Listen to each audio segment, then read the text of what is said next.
Here in Baton Rouge actually has spent most of her career contracting with the federal government, working on things like monitoring coral reefs and mapping the deep sea ocean. And just this year, she took her first full-time federal job. But 2 days before she was set to move into her office, she was laid off and is now in limbo. Our Liam Combs has her story. I worked from home the first month, and I personally was so excited to go back to the office. So I had my little box of books and photos packed. I was all about return to office. Sarah Groves was just hired by the U.S. Geological Survey in January. Old journal subscriptions, statistics textbook.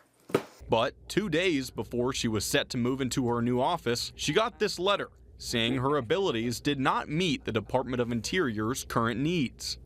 Her expertise was making government data more accessible. Automate a lot of these processes and make them more efficient, and then improve the user experience. So when they went to access the data, that it was in a way that was usable and digestible. Government work can sound mundane, but for this mother of two, it's essential. People don't think every day like, wow, I can drive on this road thanks to the federal government, or I can know what jacket to send with my children to school today because of the federal government. Groves' story is just one of thousands of federal workers across several departments who were fired during their year-long probationary period.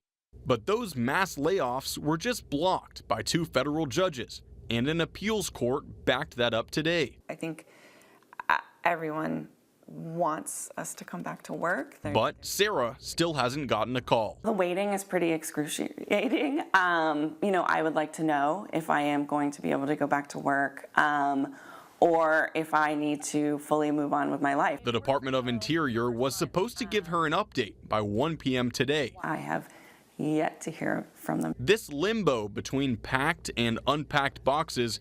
This was going to go to the USGS Baton Rouge office out on Sherwood. Has left Sarah Groves on uneven grounds.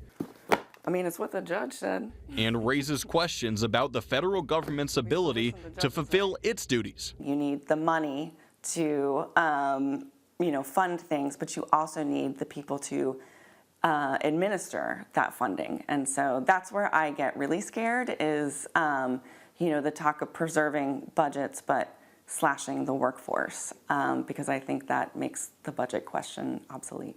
In Baton Rouge, Liam Combs, WAFB 9 News.